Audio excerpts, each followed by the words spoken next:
Good morning to all of you.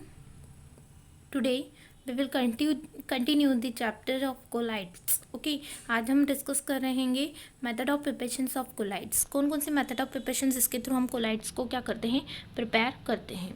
ठीक है, तो वो हम देख रहे हैं. Special methods are required to prepare the lyophobic colloids because of the weak attraction between the particles and then medium. हमने भी देखा था कल कि हमारे जो कोलाइड्स होते हैं वो 3 टाइप के होते हैं. एक होता है lyophilic, lyophobic and third one is associate colloids. तो हमने देखा था कि लायोफोबिक कोलाइड्स जो होते हैं वो स्पेशल मेथड से रिक्वायर करते हैं. तो वो स्पेशल्स कौन कौन सी मेथड्स वो हम आज डिस्कस कर रहे हैं. तो first one is the dispersion medium method. Dispersion methods क्या होती है? Coarse particle converted into the collider particle by size reduction method. Dispersion method में अंदर हम क्या करते हैं, जो बड़े बड़े पार्टिकल्स होते हैं उनको सबसे पहले हम छोटे पार्टिकल्स में कन्वर्ट करते हैं by using the size reduction. बड़े पार्टिकल्स को छोटे पार्टिकल्स में कन्वर्ट करने के लिए हम क्या यूज़ करते हैं, साइज रिडक्शन मेथड यूज़ करते हैं. अब कौन कौन सी साइज रिडक्शन मेथड्स होती है कि वो हमने डिस्कस किया हुआ है. First one is a milling and grinding process of dispersion.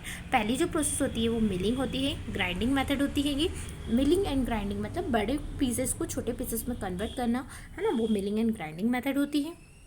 Second method होती है electric arc method of dispersion. Electric के थ्रू हम किस तरीके से मेथड प्रिपेयर करते हैं, डिस्पर्शन मीडियम को प्रिपेयर करते हैं, वो मेथड होती है. थर्ड वन मेथड है पेप्टाइजेशन मेथड ऑफ डिस्पर्शन. कौन कौन सी पेप्टाइज जो बनते हैं वो उससे हम कैसे डिस्पर्शन बनाते हैं. Last one is ultrasonic treatment. जो अल्ट्रासोनिक माइक्रोस्कोप के थ्रू हम कैसे ट्रीटमेंट करते हैं कोई भी डिस्पर्शन मीडियम को बनाने के लिए, वो मेथड हमारी होती है अल्ट्रासोनिक डिस्पर्शन मेथड. हम ये वन बाय वन डिस्कस करेंगे. Next is size reduction is achieved by the colloid mill. The mill consist of 2 steel disc having a very small clearance between them. Size reduction एक method होती है size reduction जिसमें बड़े particles को हम छोटे particles में कन्वर्ट करते हैं, जो कि हम किस इंस्ट्रूमेंट के थ्रू कर रहे हैं, हम कोलाइड मिल के थ्रू. आपने प्रीवियसली अपने थर्ड सेमेस्टर के अंदर पढ़ा था कि मिल जो होता है वो साइज रिडक्शन के लिए यूज़ करते हैं. और कोलाइडल मिल एक इक्विपमेंट है जिसमें पार्टिकल्स आपस में, बड़े पार्टिकल्स छोटे पार्टिकल्स के साथ क्या होते हैं, कोलाइड होते हैं, टकराते हैं, जिससे टकराने की वजह से उनकी साइज जो होती है वो क्या हो जाती है, रिडक्शन हो जाती है, छोटी हो जाती है. वो हम यहाँ देख रहे हैं. इसमें 2 स्टील के डिस्क होती है, गोल गोल से डिस्क होती है, वो घूमती रहती हैंगी और पार्टिकल्स उनसे टकराते हैं और छोटे होते जाते हैं. This disc are rotated high speeds. ये जो डिस्क है वो अपनी स्पीड पर गोल गोल घूमती है तेज फोर्स से इन अपोजिट डायरेक्शन. एक यदि क्लॉकवाइज मूव कर रही है तो दूसरी जो डिस्क होती है वो एंटी क्लॉकवाइज डायरेक्शन में मूव करती है, ताकि हमने जो पार्टिकल्स उसमें डाल रखे हैं तो जो कुछ होंगे क्लॉकवाइज डायरेक्शन से टकराएंगे, कुछ जो होंगे वो क्या होंगे, एंटी क्लॉकवाइज डायरेक्शन से क्या होंगे, डिस्क जो रहेगी वो टकराएगी. When suspension is allow pass through the disc. जब हम कोई भी पार्टिकल्स को हम क्या करते हैं, डिस्क के अंदर पास करते हैं, तो जो कोर्स पार्टिकल्स होते हैं वो छोटे छोटे broken down into smaller particles. This process is repeat until the desired size of dispersion is obtained. जो बड़े पार्टिकल्स होते हैं वो छोटे होते जाते हैं, टूटते जाते हैं छोटे छोटे पार्टिकल्स के अंदर. जब वो पार्टिकल्स टूटते हैं तो एक डिज़ायर्ड साइज, हमको जो साइज चाहिए होती है वो हमको क्या हो जाती है, मिल जाती है. वो होता है हमारा फिलिंग एंड ग्राइंडिंग कहलाता है. कोर्स पार्टिकल्स आपको दिख रहे हैं, बड़े बड़े पार्टिकल्स आपको शो हो रहे हैं. इसमें हमने मेथड अप्लाई करी मिलिंग एंड ग्राइंडिंग. ये पार्टिकल्स कन्वर्ट होकर काय में कन्वर्ट हो जाएंगे, छोटे पार्टिकल्स में कन्वर्ट हो जाएंगे by the help of disc. Okay. Second method है पेप्टाइजेशन मेथड. पेप्टाइजेशन मेथड्स में क्या होता है, this process is converted into the precipitate. ये मेथड जनरली काय के लिए यूज़ की जाती है, प्रेसिपिटेट फॉर्म करने के लिए of large particles to colloidal size by mean of low concentration of electrolyte known as peptizing agent. इसमें कुछ पेप्टाइजिंग एजेंट्स यूज़ किए जाते हैं जो कि क्या करते हैं, जो बड़े पार्टिकल्स होते हैं उनको प्रेसिपिटेट के फॉर्म में फॉर्म कर देते हैं, कोलाइडल साइज के अंदर जो छोटे छोटे पार्टिकल्स होते हैं उनमें कन्वर्ट कर देते हैं. जैसे कि एग्जाम्पल है, कोई भी लिक्विड हो सकता है, इलेक्ट्रोलाइट्स हो सकती है, कोई नॉन इलेक्ट्रोलाइट्स हो सकते हैं. ये सारे जो हो सकते हैं ये सब क्या करेंगे, पेप्टाइजेशन मेथड्स को फॉर्म करेंगे. Third one is ultrasonic radiation method. Ultrasonic radiation methods क्या होती है, the passage of ultrasonic waves through the dispersion medium produce high frequency oscillation. Ultrasonic radiations के थ्रू क्या होता है, जब हमारी वेव्स आती है जो हमारी वेव्स चलती है, लाइट वेव्स जो चलती हैगी, वो क्या प्रोड्यूस करती है, high frequency oscillation. High frequency मतलब बार बार बहुत स्पीड से क्या करते हैं, ऑक्सीलेशन. ऑक्सीलेशन मतलब जो पेंडुलम, घड़ी का जो वॉच का पेंडुलम होता है, इस टाइप से ऑक्सीलेशन करना. Resulting the size reduction of coarse particle in the colloidal size. इसमें क्या होता है, अल्ट्रासोनिक रेडिएशंस में क्या होता है, जो वेव्स आती है, लाइट की जो वेव्स आती है, पास होती है, वो बहुत हाई स्पीड से पास होती है, जिसकी वजह से वो पार्टिकल्स ऑक्सीलेट करता रहता है और बड़े पार्टिकल्स छोटे पार्टिकल्स में क्या हो जाते हैं, कन्वर्ट हो जाते हैं। तो इस टाइप की मेथड कहलाती है वो अल्ट्रासोनिक रेडिएशंस कहलाता है। Next one is association colloid. हमने पहले देखा था कि हमारे लायोफिलिक कोलाइड्स क्या होते हैं, लायोफोबिक कोलाइड्स क्या होते हैं, वो प्रीवियस लेक्चर्स में हमने देखा था और हमने उसकी कंपैरेटिव स्टडी में पढ़ा था कि जो कोलाइड्स होते हैं वो 3 होते हैं, लायोफिलिक, लायोफोबिक और हमारा थर्ड वन जो है वो कौन सा मेथड होता है, एसोसिएट कोलाइड। तो हमने प्रीवियस लेक्चर्स में ये डिस्कस किया था कि लायोफिलिक कोलाइड्स क्या होते हैं, लायोफोबिक कोलाइड्स क्या होते हैं। लायोफोबिक कोलाइड्स को प्रिपेयर करने के लिए जैसे कि हमने गोल्ड देखा था, सिल्वर देखा था, तो इनको बनाने के लिए स्पेशल मेथड की ज़रूरत पड़ती है। वो मेथड्स हमने डिस्कस किया है कि 4 मेथड के थ्रू हम क्या कर सकते हैं, 3 मेथड 4 मेथड के थ्रू हम क्या कर सकते हैं, ये लायोफोबिक कोलाइड्स को प्रिपेयर कर सकते हैं स्पेशल मेथड्स के थ्रू। थर्ड वन आता है हमारा एसोसिएट कोलाइड्स। अब एसोसिएट कोलाइड्स के लिए क्या मेथड होती है, एसोसिएट कोलाइड्स होती क्या है।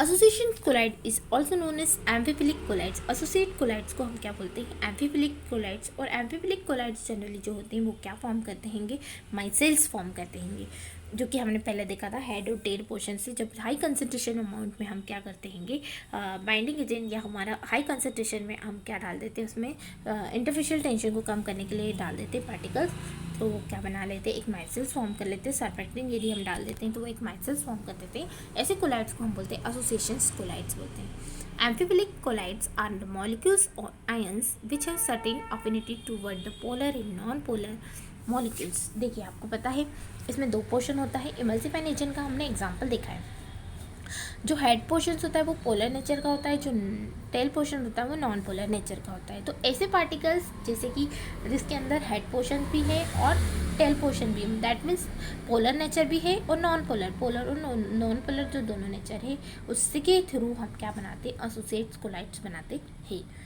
In water, at a low concentration of surface active agents exist individually monomers। हमने पहले देखा है यदि हम क्या करते हैं, सरफेस एक्टिव एजेंट सरफेक्टेंट जिसे बोला जाता है, यदि हम कम डाल रहे हैं, कम कंसंट्रेशन में उसको हम डाल रहे हैं तो एक सिंगल लेयर फॉर्म करता है, जैसे कि एग्जांपल में आपको शो हो रहा है। देखिए आपको ये एग्जांपल आपको शो हो रहा है, एयर में हमारा इंटरफेस है, 2 फेज है, एक ऑयल है और दूसरा हमारा वाटर है। या हम कह सकते हैं फर्स्ट वन हमारा ऑयल और वाटर है और उसके अंदर हम क्या डाल रहे हैं, सरफेक्टेंट डाल रहे हैं। तो एक सॉलिड फेज है और दूसरा हमारा लिक्विड फेज है। ओके, तो ये 2 फेज है, दैट मीन्स इंटरफेस है। जब हम पानी के अंदर कम कंसंट्रेशन में क्या डाल रहे हैं, सरफेक्टेंट डाल रहे हैं, तो एक सिंगल लेयर फॉर्म कर रहे हैं। एक ही लेयर आपको दिख रही है, ये एक लेयर फॉर्म कर रहे हैं। ऐसी लेयर्स को हम बोलते हैं मोनोमर्स। ओके, इनको बोला जाता है मोनोमर्स। जब इसका कंसंट्रेशन हम क्या कर देते हैं, इंक्रीज कर देते हैं। As the increase in concentration of monomers themselves narrow range of concentration that is from micelles. जब कंसंट्रेशन सरफेक्टेंट का ज़्यादा हो जाता है तो वो क्या बनाने लग जाते हैं, माइसेल्स प्रिपेयर करने लग जाते हैं। जैसे कि आप एग्जांपल में हमने डायग्राम्स के थ्रू हमने पूरा डिस्कस किया गया है आपको कि एक पानी है और दूसरा हमारा इंटरफेस सॉलिड है। जब हमारा लो कंसंट्रेशन में फॉर्म करा तो एम्फीफिलिक फॉर्म हुआ, पर कंसंट्रेशन कम हुआ। जैसे जैसे हम कंसंट्रेशन बढ़ाते जाएंगे, हाई कंसंट्रेशन करते जाएंगे, तो वो क्या बनाते जाएगा, एक माइसेल्स फॉर्मेशंस करता जाएगा। जैसे कि आपको ये दिख रहा है, ये आपको दिख रहा है, बहुत सारी लेयर्स बनती जा रही है एक के बाद एक, और हम बढ़ाते जाएंगे तो और लेयर्स बनती जाएगी और लेयर्स बनती जाएगी हेड और टेल पोर्शंस की। तो इस तरीके की जो फॉर्मेशंस होता है उसको माइसेल्स बोलते हैं और इसी को हम सीएमसी बोलते हैं। CMC is the full form of critical micelles concentration. एक पॉइंट होता है जहाँ बहुत ज़्यादा कंसंट्रेशन हो जाता है सरफेक्टेंट का, उसको बोला जाता है critical micelles concentrations. Okay, critical micelle concentration जिसे बोला जाता है जब सरफेक्टेंट का कंसंट्रेशन बहुत हाई हो जाता है तो एक माइसेल फॉर्म हो जाती है, तो उसको हम बोलते हैं CMC, critical myself concentrations. Okay, ये इसको मोनोलेयर से ये काय में कन्वर्ट हो गया, that is multi layer. Okay, ये मल्टी लेयर्स में फॉर्मेशंस हो गया है। नेक्स्ट हम आते हैं कौन कौन सी जनरल प्रॉपर्टीज़ होती है कोलाइड्स की। अब ये टॉपिक जो है बहुत इंपॉर्टेंट है, हर बार एग्जाम में पॉइंट ऑफ एग्जाम में आता ही है, तो हमको ये डिस्कस करना है। अभी हमने क्लासिफिकेशन पढ़ा था, कोलाइड्स कितने टाइप्स के होते हैं, कौन कौन से मेथड स्पेशल रिक्वायरमेंट होती है, क्या डिटेल होता है, क्या चीज़ होती है, उसमें हमने डिस्कस किया था। अब हमारा नेक्स्ट है general properties of colloids. 1 by करके हम तीनों प्रॉपर्टीज़ को डिस्कस करेंगे। First one is optical properties. पहली जो प्रॉपर्टीज़ है वो हमारी क्या है, ऑप्टिकल प्रॉपर्टीज़ है। ओके, ऑप्टिकल प्रॉपर्टीज़ भी हम क्या करते हैं, 3 मेथड्स के थ्रू, 3 इफेक्ट के थ्रू देखते हैं। First one is a Tyndall effect, पहला है हमारा टिंडल इफेक्ट, सेकंड वन है हमारा अल्ट्रा माइक्रोस्कोप इफेक्ट, और थर्ड वन है हमारा इलेक्ट्रॉन माइक्रोस्कोप, और लास्ट वन है लाइट स्कैटरिंग मेथड। ये मेथड्स जनरली पूछी जाती हैगी, तो हम वन बाय वन करके ऑप्टिकल प्रॉपर्टीज़ के अंदर कैसे कैसे हम निकालते हैं वो हम डिस्कस कर रहे हैं। First one is a Tyndall effect. अब टिंडल इफेक्ट्स क्या होते हैं?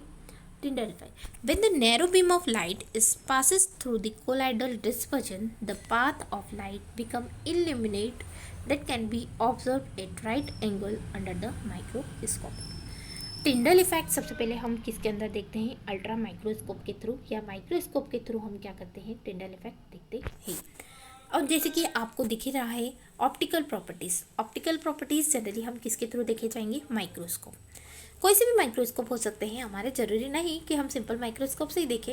इलेक्ट्रॉनिक जितने भी हमारे डिजिटल माइक्रोस्कोप है उसके थ्रू भी हम टिंडल इफेक्ट शो कर सकते हैं। अब टिंडल इफेक्ट में होता क्या है?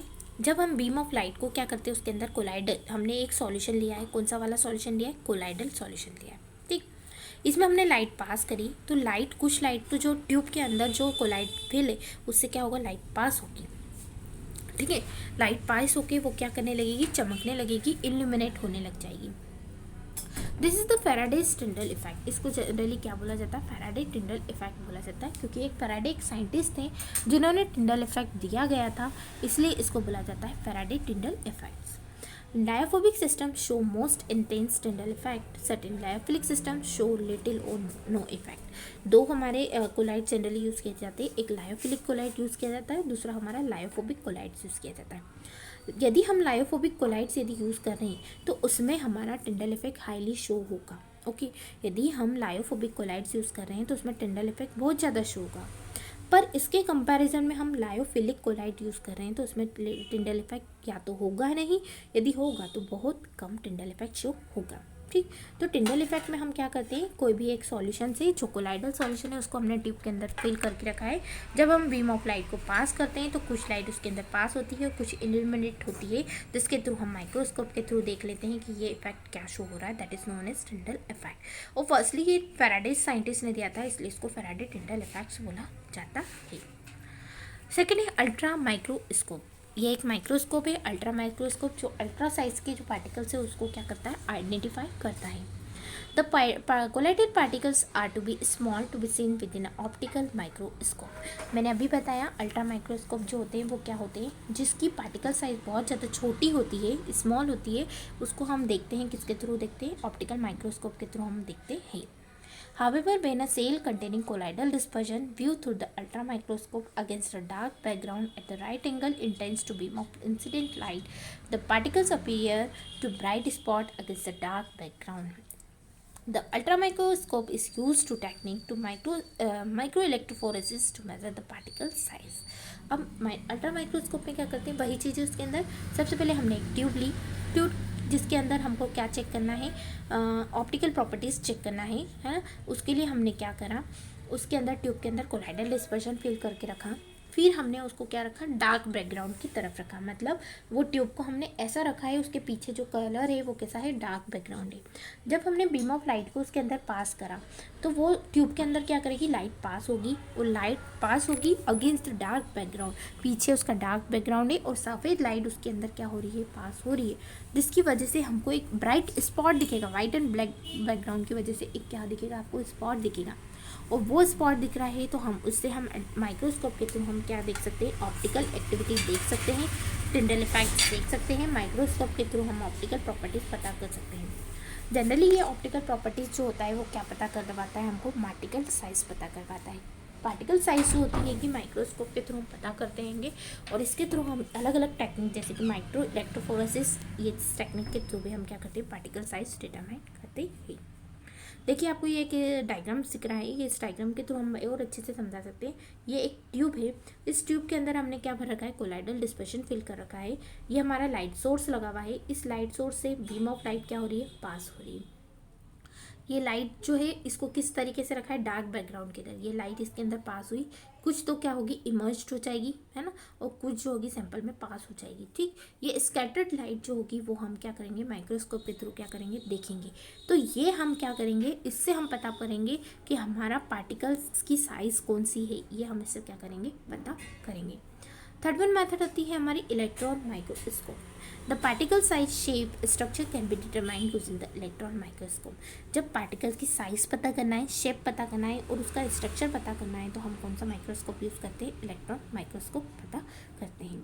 The radiation source is beam is high energy of electron having a wavelength regions 0.1 angstrom. Yes, इसमें जब हम लाइट सोर्स यूज़ करते हैं तो इसमें जो वेवलेंथ होती है, जिस स्पीड से हमारी लाइट जाना चाहिए वो कितनी होना चाहिए? 0.1 एंगस्ट्रॉम होना चाहिए।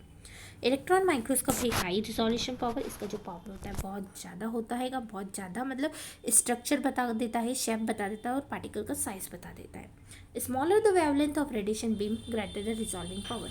यदि हमने वेवलेंथ यदि हमने बहुत कम रखी है तो रिजोल्यूशन जो होगा वो बहुत ज़्यादा हाई देगा, क्योंकि ये बेस्ट होता है। ओके, इसके थ्रू हम इलेक्ट्रॉन माइक्रोस्कोप के थ्रू हम क्या कर सकते हैं?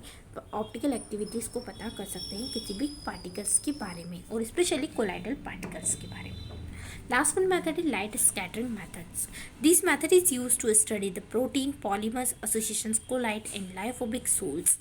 Light scattering method जनरली किस किस के लिए यूज़ किया जाता है? प्रोटीन मॉलिक्यूल्स जिसका हाई मॉलिक्यूलर वेट होता है, बड़े मॉलिक्यूल्स होते हैं, पॉलीमर्स जिसका हाई मॉलिक्यूलर वेट होता है, एसोसिएशंस कोलाइड जो माइसेल्स फॉर्मेशंस कर रहे हैं, लायोफोबिक कोलाइड्स, इस तरीके के कोलाइड्स को हम लाइट स्कैटरिंग मेथड के थ्रू हम पता करते हैं।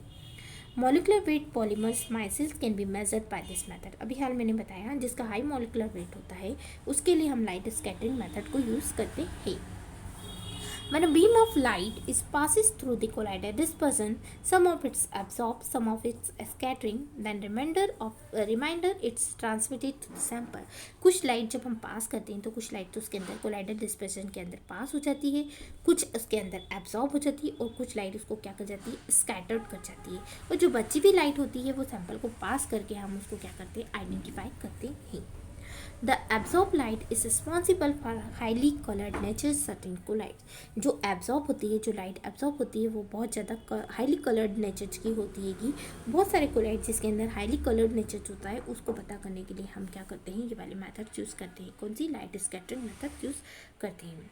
एक एग्जाम्पल दिया है, for example gold chloride particles absorb light deep red colour. जो सोने का गोल्ड क्लोराइड होता है वो पार्टिकल्स जनरली कौन से कलर को एब्जॉर्ब करते हैं? रेड कलर को एब्जॉर्ब करते हैं। यदि सिल्वर पार्टिकल्स है तो वो किस कलर को एब्जॉर्ब करते हैं? ब्राउन कलर को एब्जॉर्ब करते हैं। जनरली कलर एब्जॉर्बिंग करने के लिए हम लाइट स्कैटरिंग मेथड यूज़ करते हैं, जबकि सिल्वर आयोडाइड पार्टिकल्स जो एब्जॉर्ब करते हैं वो कैसे कलर एब्जॉर्ब करते हैं? येलो कलर एब्जॉर्ब करते हैं। तो ये अलग अलग डिफरेंट टाइप्स कलर्स एब्जॉर्ब करते हैं जिसको हम आइडेंटिफाई करते हैं। The scattered light causes the colloidal dispersion to appear turbidity. The turbidity is measured scattered light view a particular angle. जो scattered light होती है, जो कलर एब्जॉर्ब करती है, उसको हम इस मेथड्स के थ्रू, इस फॉर्मूले के थ्रू क्या करते हैं?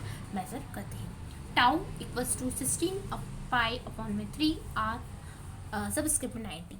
तो आर की जो वैल्यू होती है वो ये वैल्यू होती है I R square upon I zero.